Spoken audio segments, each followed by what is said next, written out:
Hello everyone, welcome to Uttam's academy. మనకు ఆంధ్రప్రదేశ్లో మరో కొత్త నోటిఫికేషన్ రిలీజ్ కావడం జరిగింది. అది ఆప్కాబ్ రూపంలో. మరి ఆప్కాబ్ అనేది తెలుసు మనకు, ఆంధ్రప్రదేశ్ స్టేట్ యొక్క కోఆపరేటివ్ బ్యాంక్ అన్నమాట. దీని కింద డిసిసిబిలు పనిచేస్తూ ఉంటాయి. మరి మొత్తం మనకు మంచి వేకెన్సీస్తో 332 వేకెన్సీస్తో మనకు ఈ యొక్క నోటీస్ రావడం జరిగింది. మొత్తం 13 జిల్లాలకు గాను ప్రస్తుతానికి 6 జిల్లాలకు మాత్రమే ఇక డిసిసిబి నుండి వచ్చాయి. ఏ జిల్లా వారికి అదే జిల్లాలో అప్లై చేసుకోవాలి, అదే జిల్లాలో పోస్టింగ్ కూడా ఉంటుంది. వేరే జిల్లా వాళ్ళు అప్లై చేసుకోకూడదు. మరి కంప్లీట్గా డిగ్రీ అర్హతతోనే, ఏజ్ కూడా మనకు అప్ టు 30 years వరకు ఉండవచ్చు. ఓసీకి అయితే అప్ టు 30 years వరకు ఉండొచ్చు, ఓబీసీకి అయితే 33 వరకు ఉండొచ్చు, ఎస్సీ ఎస్టీకి అయితే అప్ టు 35 వరకు ఉండొచ్చు. సింపుల్ ఎగ్జామినేషన్ మాత్రం ఉంటుంది. అంటే ఇక్కడ స్టేజ్ 1 ఎగ్జామ్ మాత్రమే ఉంటుంది, ఇంటర్వ్యూ కూడా ఉండదు. స్టేజ్ 2 కూడా ఎగ్జామ్ ఉండదు, సింగిల్ ఎగ్జామినేషన్ మాత్రం ఉంటుంది, నెగిటివ్ మార్క్ ఉంటుంది. మరి సింగిల్ ఎగ్జామినేషన్స్తో బ్యాంక్స్ అనేది రావడం అనేది చాలా అరుదు.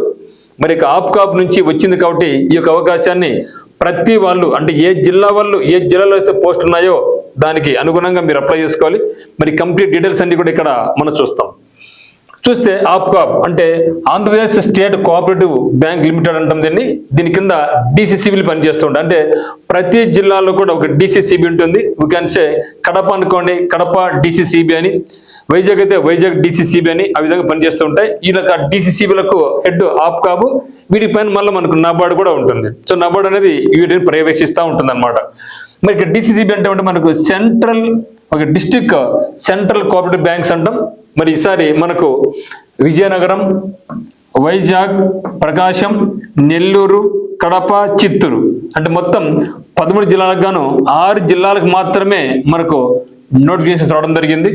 మరి కొన్ని 2 జిల్లాలలో, ముఖ్యంగా కడప మరియు ప్రకాశం, ఈ యొక్క 2 జిల్లాల్లో అయితే మాత్రం 2 రకాల పోస్టులు రావడం జరిగింది. సో జూనియర్ అంటే మనకు క్లరికల్ ఉద్యోగాలు వచ్చినాయి, అదే మాదిరిగా మేనేజర్స్ కూడా రావడం జరిగింది. మిగతా బట్టి అయితే మాత్రం కేవలం క్లరికల్ ఉద్యోగాలకు మాత్రమే రావడం జరిగింది. మరి ఇక 2 జిల్లాల్లో ఏ జిల్లాకైతే క్లరికల్ అండ్ పిఓ ఉందో మీరు ఖచ్చితంగా 2 పోస్టులకు మీరు అప్లై చేసుకోవచ్చు. ఎందుకంటే ఎగ్జామినేషన్ డేట్స్ వేరువేరుగా ఉంటాయి కాబట్టి. మరి ఒకసారి మనం గమనించినట్లయితే ఇక్కడ మనకు మరి కడపలో మనకు 40 స్టాఫ్ అసిస్టెంట్ ఉద్యోగాలు ఉంటే అసిస్టెంట్ మేనేజర్ వచ్చేసి 23 ఉన్నాయి. ప్రకాశం జిల్లాకు 60 ఉంటే అసిస్టెంట్ మేనేజర్ 20 ఉన్నాయి. మిగతా 4 జిల్లాల్లో మాత్రం అసిస్టెంట్ మేనేజర్స్ లేవు, కేవలం స్టాఫ్ అసిస్టెంట్ మాత్రం ఉన్నాయి. 3 జిల్లా విజయనగరం నుంచి మనకు 25 క్లరికల్ ఉద్యోగాలు. సో వైజాగ్ నుంచి మనకు 47 ఉద్యోగాలు, నెల్లూరు నుంచి మనకు 48 ఉద్యోగాలు, మరి చిత్తూరు నుంచి గరిష్టంగా 75 పోస్టులతో రావడం జరిగింది. అంటే మొత్తం మీద అయితే మాత్రం మనకు ఈ యొక్క స్టాఫ్ అసిస్టెంట్ మేనేజర్ సంబంధించి 338 పోస్టులు రావడం జరిగింది. ఇది మాత్రం చాలా అద్భుతమైన అవకాశం. సో మిగతా వాటిలో రాష్ట్ర వ్యాప్తంగా పోటీ పడతాం, బ్యాంక్స్ అయితే స్టేట్ వ్యాప్తంగా. మరి ఈ యొక్క డిసిసిబి అనేది కేవలం అదే రాష్ట్రం యొక్క అదే జిల్లా, ఏ జిల్లా వాళ్ళు అదే జిల్లా, పక్క జిల్లా వాళ్ళు కానీ పక్క రాష్ట్రం వాళ్ళు కూడా దీనికి అప్లై చేసుకోలేరు. కాబట్టి ఇది ఒక అద్భుతమైన అవకాశంగా భావించండి. స్టాఫ్ అసిస్టెంట్కి సంబంధించి మనకి శాలరీ 47,000 స్టార్టింగ్లోనే మీరు తీసుకోవచ్చు అనమాట. మరియు అసిస్టెంట్ మేనేజర్ సంబంధించి మనకి శాలరీ స్టార్టింగ్లో మనకు 63,000తో శాలరీ స్టార్ట్ అవుతుంది. ఇది చాలా మంచి శాలరీ. కంప్లీట్గా బ్యాంకుకి ఏమైతే రూల్స్ ఉంటాయో ఆ రూల్స్ ప్రకారమే ఈ యొక్క పరీక్ష నిర్వహిస్తారనమాట. ఇది నిర్వహించేది ఎవరంటే ఈ యొక్క examination IBPS, okay, institute of banking personal selections మాత్రమే దీన్ని మనకు నిర్వహిస్తుంది. కాబట్టి చాలా పారదర్శకంగా నిర్వహిస్తుంది. సో మిగతా జిల్లాల్లో ఈ యొక్క 6 జిల్లాలు వచ్చాయి కదా, మిగతా 7 జిల్లాలు ఉన్నాయి. ఇవన్నీ కూడా కంప్లీట్గా పాత జిల్లాల ప్రకారం మిత్రమా గుర్తుపెట్టుకోండి. ఇప్పుడు కడప అనుకోండి, ఇప్పుడు ఏమైంది, కడప నుంచి కొంత విడిపోయింది, అన్నమయ్య జిల్లా వెళ్ళిపోయింది, కొంత తిరుపతి జిల్లా కూడా పోయింది కొంత, కానీ తిరుపతి జిల్లా లేదు, చిత్తూరు ఉంది. అంటే ఈ యొక్క జిల్లాలు 2022లోకి ముందు, సో 2022లో మనకు కొత్త జిల్లా ఏర్పడింది. మరి 2022కి ముందు మీ యొక్క జిల్లా ఏదో ఆ యొక్క జిల్లా, ఇప్పుడు కోడూరు ఉంది, కోడూరు గతంలో కడప జిల్లాలో ఉండేది, ఇప్పుడు కోడూరు తిరుపతికి పోయింది. అంటే కోడూరు వాళ్ళు ఇప్పుడు అప్లై చేసుకోవచ్చు, కోడూరు వాళ్ళు కడప జిల్లాకి అప్లై చేసుకోవచ్చు. మరి తిరుపతి జిల్లా ఇప్పుడు కొత్తది అయిపోయింది. ఇప్పుడు ఏముంది, అది గతంలో మనకి ఏముండేది, చిత్తూరు జిల్లా ఉంది. కాబట్టి తిరుపతి వాళ్ళు శ్రీకాళహస్తిలు ఉన్నాయి కదా, కొందరుగా మదనపల్లిలో ఉంది, మదనపల్లి జిల్లా మారిపోయింది, పీలేరు మారిపోయింది. సో వాళ్ళు గతంలో ఎక్కడ ఉండేవాళ్ళు, చిత్తూరు జిల్లాలో ఉండేవాళ్ళు. కాబట్టి చిత్తూరుకు వాళ్ళు అప్లై చేసుకోవచ్చు, 75 పోస్టులు వీళ్ళు పోటీ పడవచ్చు అనమాట. కాబట్టి పాత జిల్లాల ప్రకారం ఏ జిల్లా వాళ్ళు అదే జిల్లాలో పోటీ పడవచ్చు, మిగిలిన వాళ్ళు మనం పోటీ పడలేం. అంటే ఇక్కడ లోకల్ అంటాం. సో లోకల్ వాళ్ళు మాత్రమే అప్లై చేసుకొని ఉండాల్సిందనమాట. మరి చూస్తే మరి చివరి తేదీ మనకి ఎప్పుడంటే 7th August 2026 నాడు. ఎగ్జామ్ వచ్చేసి మనకు ఆగస్టు లేదా సెప్టెంబర్లో అని చెప్పడం జరిగింది. మరి మోస్ట్లీ మనకి ఎగ్జామినేషన్ సెప్టెంబర్లో ఉండే అవకాశం ఉంటుందన్నమాట. ఎందుకంటే 2 రకాల ఎగ్జామ్స్ ఉన్నాయి కాబట్టి maybe August ending, September first వీక్లో ఉండే అవకాశం ఉంటుంది. ఇంకా డేట్స్ అయితే మనం ఫిక్స్ చేయాలి, కనుక్కుంటే ఎట్లా డేట్స్ అనేది కూడా. మరి కొందరికి స్టాఫ్ అసిస్టెంట్ పడింది, అసిస్టెంట్ మేనేజర్ ఉన్నాయి. 2 రకాలు, ఎక్కడ కడప జిల్లాకు మరి ప్రకాశం రెండు కలుపుకుంటే మనకు అక్కడ స్టాఫ్ అసిస్టెంట్ ఉద్యోగాలు పడినాయి, అసిస్టెంట్ మేనేజర్ పడినాయి. కానీ 2కి అప్లై చేయాలని వద్దనుకుంటే లేదు, మీరు ఖచ్చితంగా 2 కూడా అప్లై చేయండి. ఎందుకంటే రెండింటికి కూడా same examination, same pattern examination. చూస్తే అసిస్టెంట్కి వచ్చేసి రీజనింగ్ ఉంది, 40 క్వశ్చన్స్, 50 మార్క్స్. సేమ్ పిఓ కూడా ఇదే మాదిరి ఉంటుంది. కాదు ఇక్కడ సెక్షన్ టైమింగ్ వేరేగా ఉంటుంది. కానీ ఇక్కడ ఓవరాల్గా ఉంటే ఆఫీసర్ మేనేజర్కి సంబంధించి సెక్షనల్ టైమింగ్ ఉంటుందన్నమాట. సో క్వాంటిటీ యాప్టిట్యూడ్ ఇక్కడ ఉంది, మేనేజర్స్కి ఉంది. ఇంగ్లీష్ లాంగ్వేజ్ ఇక్కడ ఉంది, అక్కడ కూడా సేమ్. జనరల్ అవేర్నెస్ ఇక్కడ ఉంది, అక్కడ ఉంది. కంప్యూటర్ కూడా ఇక్కడ ఉంది, అక్కడ ఉంది. సేమ్ అసిస్టెంట్ మేనేజర్కి ఏమైతే ఎగ్జామ్ ప్యాటర్న్ అయితే ఉందో పిఓకి కూడా అదే ప్యాటర్న్ ఉంది. ఎక్కడ మారిపోద్ది అంటే ఇక క్లరికల్కి సంబంధించి మీకు కాంపోజిట్ టైం 120 minutes ఉంటుంది.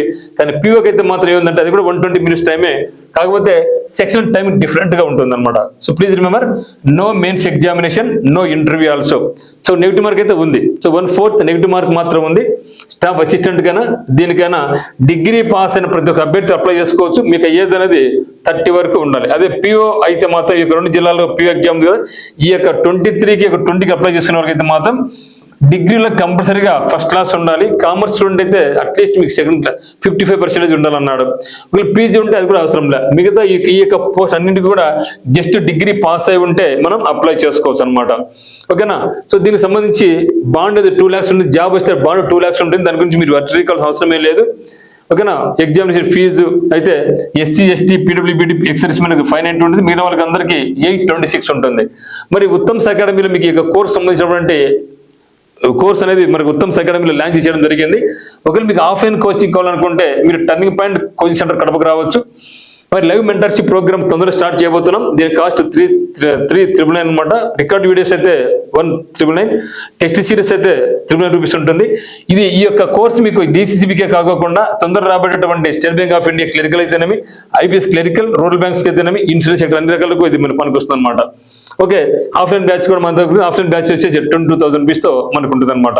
ఇది మిత్రమా కంప్లీట్ గా మనకు ఈ యొక్క రాష్ట్రం నుంచి వచ్చినటువంటి మనకు ఈ యొక్క ఆప్కాబ్ రూపంలో వచ్చినటువంటి 338 పోస్టులు. తొందరలో మళ్ళీ మనకు SI constable group 2, group 1, DSC అన్ని కూడా వస్తూ ఉన్నాయి.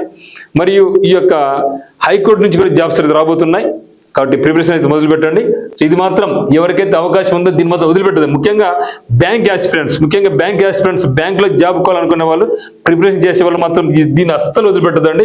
కాంపిటీషన్ తక్కువ ఉంటుంది, ఎగ్జామినేషన్ కూడా ఈజీగా ఉంటుంది. సో మిగతా ఎగ్జామ్స్తో పోల్చుకున్నప్పుడు SBI కానీ, IBS PO కానీ, SBI PO కానీ, SBI క్లరికల్ కానీ, IBS క్లరికల్ కానీ వీటితో పోల్చుకున్నప్పుడు మనకు ఈవెన్ IBPS రూరల్ బ్యాంక్స్ నుంచి కూడా ఈ యొక్క ఎగ్జామ్ అనేది సింపుల్గానే ఉంటుంది. సో సింపుల్ ఎగ్జామ్ ఉంటుంది కాబట్టి రికమెండేషన్స్తో కానీ, డబ్బుతో అమ్ముడుపోతాయనే కానీ ఎక్కడి అపోహలు పక్కన పెట్టేసండి. కంప్లీట్గా ఏ రాజకీయ నాయకుల చేతుల్లో కూడా ఇవి ఉండవు. ఎందుకంటే ఈ యొక్క ఆప్కాబ్ అనేది కంట్రోలింగ్ DCCB అనేది కంట్రోల్ బై ఆప్కాబ్. మరి ఇవి ఎక్కడి నుంచి మళ్ళీ ఉంటుంది మనకు నాబార్డ్. సో మళ్ళీ మనకి ఏముంటుంది మళ్ళీ నాబార్డ్ తర్వాత మనకు reserve bank of India controlling ఉన్నప్పటికీ మనకి IBPS ఎగ్జామ్ కండక్ట్ చేస్తుంది. సో ఇది చేసేది జిల్లా వాళ్ళు కాదు, రాష్ట్రం వాళ్ళు కాదు.